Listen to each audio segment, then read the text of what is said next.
Cam Reddish news has came out. It's been a little bit quiet, but shout out Crispy Haynes and Marc Stein if you guys need a good basketball podcast to listen to. The Athletic NBA show is great, but the new one is hashtag This League Uncut, and it's Crispy Haynes and Marc Stein, two prominent NBA insiders, and they're talking that the Cavaliers and the Mavericks are the two teams seriously targeting Cam Reddish, and Cam Reddish is making $5.9 million. So let's sit here and talk about how Cam Reddish could end up on the Cavs or the Mavs. I think the Mavs is a better fit for him because you'd get more touches, but the Cavs do need a wing guy, and it's $5.9 million that you would need to get there. So let's read the report and tell you what it is, and let's get right into it. So Crispy Haynes says, so two teams that he's heard tied in to the Cam Reddish sweepstakes, and one team in particular that he asked Marc Stein for his opinion, but is the Cleveland Cavaliers are a team that he was told has a really good shot at making this deal work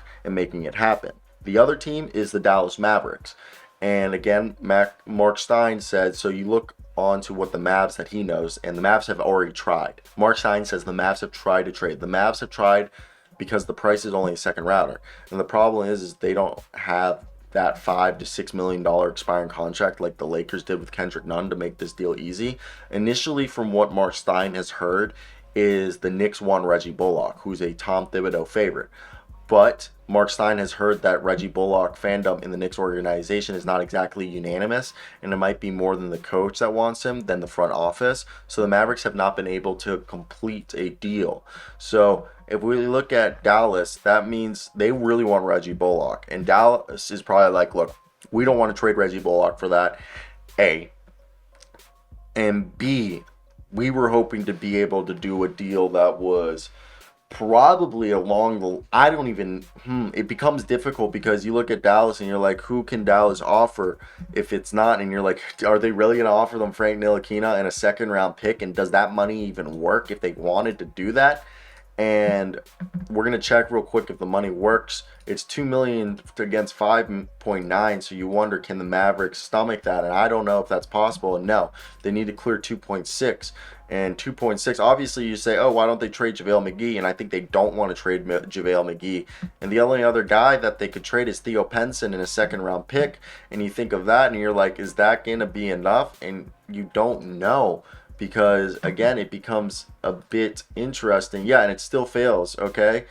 So even if you trade Frank Ntilikina and Theo Pinson, you would have to include Jaden Hardy in that deal, which no, sir. I'm not including Jaden Hardy. So the next deal you think of, could you just straight up trade Dwight Powell and a second round pick for, and it wouldn't work because the Knicks would have to cut $600,000. So the deal would have to be Svi Mikhailuk and Cam Reddish for Dwight Powell and a second round pick. That's how this deal gets done. Okay, if they're not going to trade there, I would offer them 2 second round picks.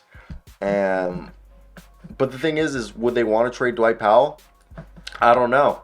That's where it becomes hard. Now, if you go over to the Cavs could get this deal done a lot easier than the Mavs, because the Cavs, you can go over here and be like, they can offer Dylan Windler. But Dylan Windler, that's not going to be what the deal's around. But you could say, here's Dylan Windler and 2 second round picks, and that's the first deal you can do.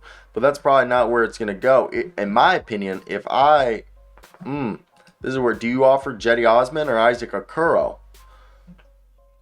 And I don't know.